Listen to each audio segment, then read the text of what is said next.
Hi everyone, welcome to our feature conversation on meaningful youth engagement. We are really excited to have Senator Mercy Chebeni and Nerima Wako-Ojiwa, the Executive Director of Siasa, please. They will be engaging with us specifically on petitions and how they can be used for policy change. So just start us off, Nerima, we'll have a conversation on meaningful youth engagement. What does that mean to you? I think also being present but not a token. That's different because the work that I do, I work with politicians day in, day out. Right. And sometimes you can be in the room with them and they're just doing it because they have to. And so for me, it's about being able to say something and they hear me and we're able to discuss on it together. Yeah. And having an approach where we've looked at it as partners and we collaborate. And we're able to come up with solutions together. That's the meaningful. So there's certain things you've said there. There's presence, so you have to be in the room. There's a conversation there. And then there's being heard, so you need to know what to say. And the policymaker needs to be in the room with you. And then you need to be heard, so there's responsiveness. Right. And then there's collaborative decision making. So when we're looking at the national level and particularly like decision making infrastructure, how would petitions make young people be seen, felt, heard? That's a good one because even when we talk about petitions, you've already talked about the national. Yeah. And that's huge because a lot of times, even a lot of the petitions I've done is county. Right. County, I've done petitions in court, and then I've done petitions in national. Right. And they're very, very different because by the time you're doing a petition at the national level, it has to take where you're doing an issue that is public. See, the county is very specific to the community that you deal with. Yes. National, you could be talking about an issue where it affects the whole country. Right. And so when you petition an issue on that level, you have to be aware of the Constitution. You have to be aware of certain articles that are being violated. And then, your reason has to make a lot of sense where you're saying, this problem is bothering me and it's bothering a lot more people in my community. It's bothering people in the country. Yeah. And these are the recommendations that I'm making. So when you petition, you're not just saying, I have a problem with that, then that's it. Right. You're saying, I have a problem with that because this is not happening. Yeah. And if you're able to do this way, it'll make everything better for everybody else. I get it. So by the time it gets to the national, I have learned that it's good to be friends with members of parliament. It's good to have those networks and relations because also as you're submitting something, the government must respond. And that's something that youth don't know. Yeah. By the time you're doing a petition, it is the obligation of government to say, hey, we received something, we have to answer it. They can't ignore it. Right. And regulations say they have 2 weeks. So we have timelines. And a lot of youth are unaware about that. Yeah. So even nationally, when you do submit a petition, why I'm saying it's good to have a link within, you're able to coordinate and find out, hey, this is supposed to get on the floor, to be discussed. Because a lot of times there are different levels and processes. Yeah. I don't know how deep we want to go into that. Right, yeah. But then you see, it's good to have somebody on the inside to let you know, so they're going to come up and discuss this issue this week. Right. And you can show up. So it's interesting. It's basically getting immersed in the governance process, right? Yeah. And what's happening is that we have this demographic shift. We have 70% of young people of Kenya's population being under 35, and less than 2% of petitions going to parliament or maybe county level being submitted by young people. So essentially, it looks like the decision making is being done for young people without young people, and it means that the thoughts of young people are not involved. Yeah. What we've seen is that a lot of young people are going online. Like, it's easier to go to change.org. Right. Twitter sphere, right? And so how then can we demystify this petition making process for young people? Like, what are you've told us the key issues you should address, but how then should they do it? Should they wait for a bill to come on the floor? Mm-hmm. Is it an issue? Who do you work with? What does that look like? Not necessarily. It depends on the issue. And even when you're talking about online, we do share that we had tried to go to the Senate when they had the public participation bill, the second reading. And we actually gave recommendations that they should have an aspect of receiving feedback and views on issues from online. And they brushed it off. They're like, nobody takes online seriously. But we're moving. I think we're going to get to a point where online and offline mechanisms to push for change are going to merge. Yeah. It's not right now. Yeah. And so we normally tell youth that, yeah, you can complain, but then the only way you're going to see change when you're working with government is when you do something, you know, physically. And writing a petition is not for everybody. Yeah. Okay, so it's a little bit technical. There are organizations like ours that sort of do that sort of support. So I'm not telling you you can write one. It's so easy. It's not. Okay, it's not that easy because it's also, there's a way that government speaks. You have to learn that. There's a way to write the way the issue is affecting you. You have to learn that. And, you know, there's some people who are more fluid to learning than others. And supporting and capacity building youth to do that. So that mobilizing is important. To mobilize with people who have the interest to know how to do this sort of stuff. Yeah. A lot of my friends are lawyers. Yeah. And so you'll find, you know, you run these things by people. Yes, true. And even like a very, very recent example with the IEBC, how they were having interviews. And there was a campaign that some of the people that they select for interviews, at least one or two should be a young person. Right? Yeah. Because if majority of youth are voting and they are 75% young, then one person in the IBC commission should be young. Which is again too little. Yeah, you see? And so there's a group that I know called Run to Serve. They actually petitioned. And they petitioned the IBC. And they basically said, you know, our population is young. There should be a representative who is young. And they quoted the Constitution on that when it comes to representation. Yes. And so IBC responded and they said, thank you for that insight. Right? So now the next thing we did is wait. So we waited for those casting to be interviewed. And one was young. Okay. One. She's below 35. So now you have groups like ours who have to lobby behind her. So, yeah, just because she was selected, that means, okay, maybe they listened, but then it doesn't mean that she's going to get the position. That's a step already. So you can see that's an example of where a petition came in handy. And also, like I told you, it was during IBC interviews. So sometimes you can be in your community and there's a problem and you decide that school took a long time to be built, I'm going to petition the county government. Right? Or sometimes it can be something that's happening, like the IBC. I'm going to petition, they need to make sure that they interview at least some young people. Or sometimes it can just be random, you know. COVID's happening, there's a lot of cases of depression. What's going on with mental health? Right. I get it. So there's no time. There's no time as to when you can petition really, but also it's just the different kinds of petitions will determine the different organs of government you will approach to petition. Yeah. Wow. So one thing you've talked about is networks. And say I'm a young person, I live in Buruburu, I'm 21. And also maybe I'm a young person, I live in Busia, I'm 20. And I'm also a young person, I live in West Pokot.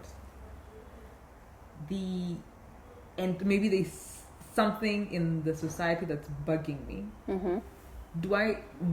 What would be your advice? Because now you told me I need to know what the issue is, who else it affects and all of that.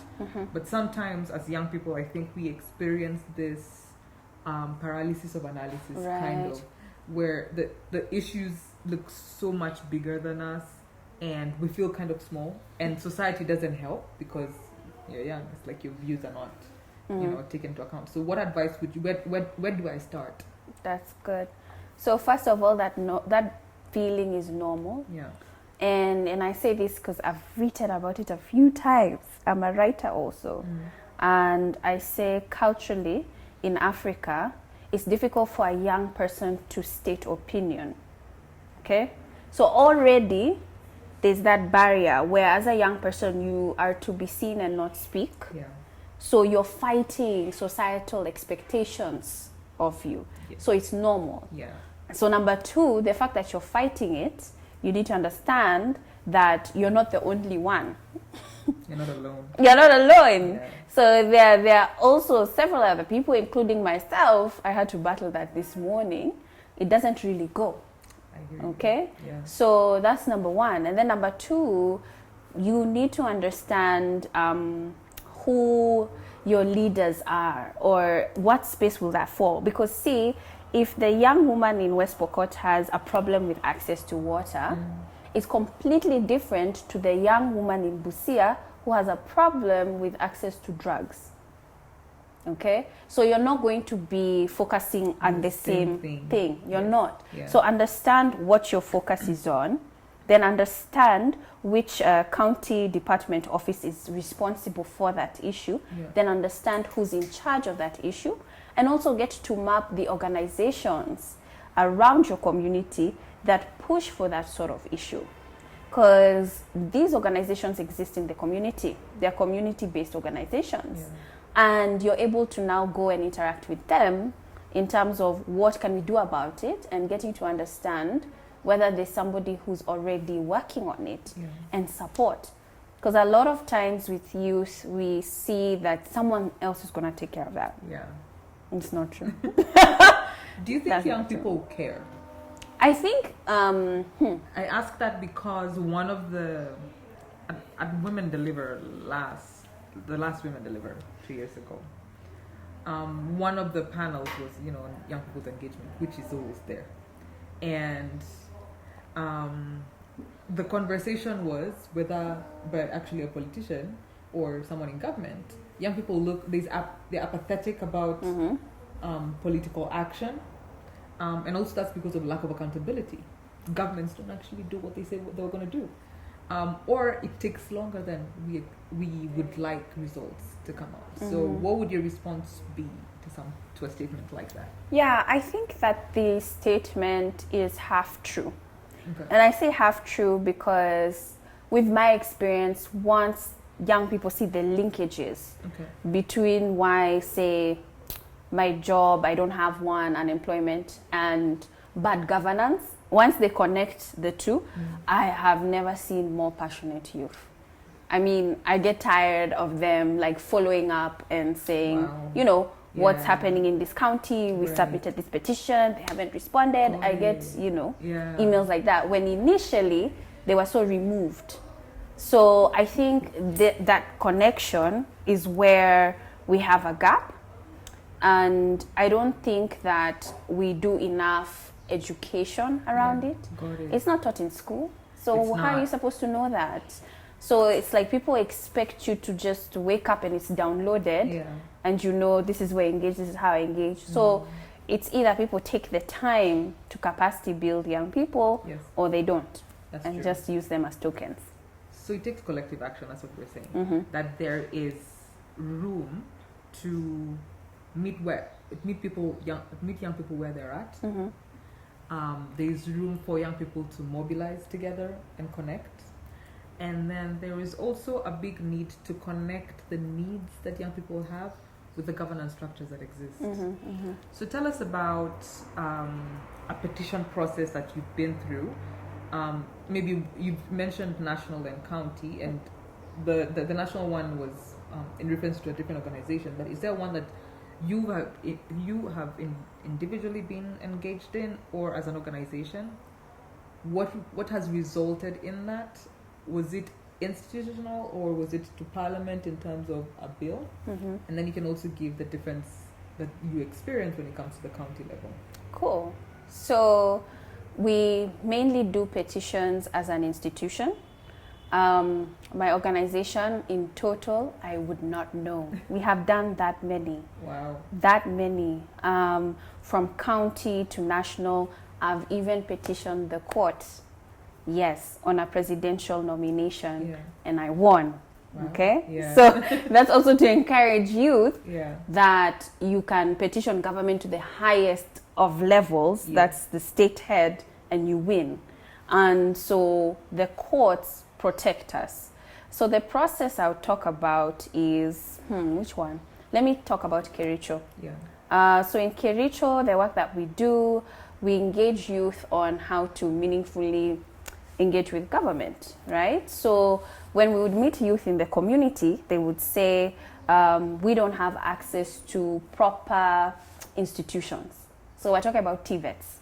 So we were like, okay, how come? You know, you have TVETs in certain wards, but they're like, no. If you go and do a study of it deeper, you'll find that they're just standing structures. They are not actually educating young people. So we did a research of the TVET institutions in Kericho, and we found that a lot of them are missing equipment, a lot of them are missing lecturers or teachers, a lot of them were repeating courses or courses that are not marketable. So you're wasting time in school, basically. So when we did this, we compiled it into an actual report and we submitted it to the county assembly. Okay. Right? And when we submitted it to the county assembly, they were like, this is not a bad report. It's actually giving us an idea of what's happening as far as education goes in the county. But what do you suggest the solution is? And that's where we came up with the Kericho Youth Empowerment Bill. So the Kericho Youth Empowerment Bill is very specific to the issues of Kericho that youth feel there are gaps missing. Yeah. They felt that they are like factories, tea factories. There's a lot of equipment that's used, but there was no classes in TVET when it came to dealing with the machinery. Right?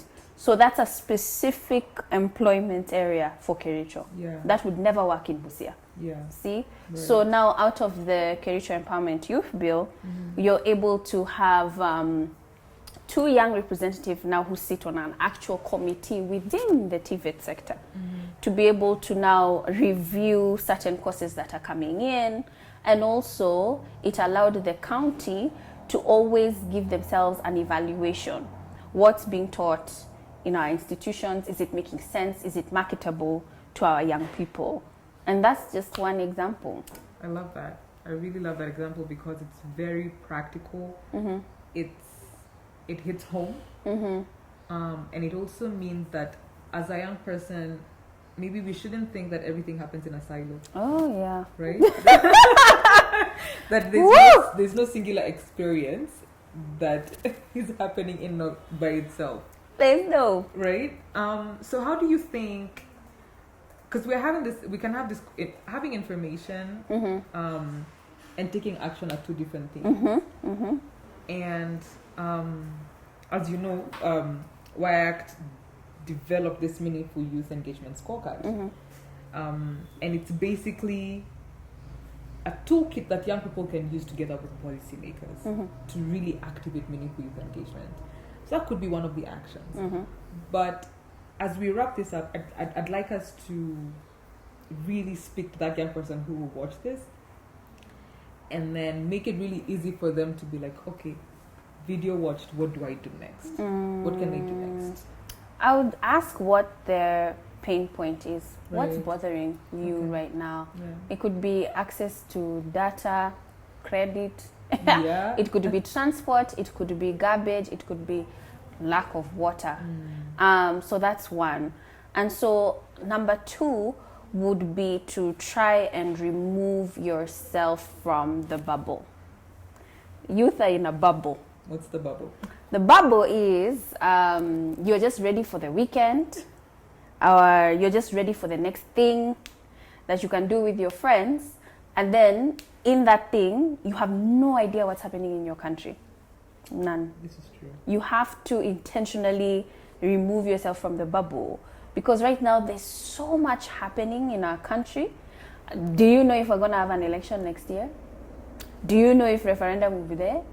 Do you know if BBI will pass Supreme Court? Do you know? Do you care? Just even though you're out with your friends and you're hanging out, yeah, you can talk about celebrities, the next TikTok challenge, Right. but then in there, just insert what happened this week, guys, politically or in governance, and how do you feel about it? Yeah.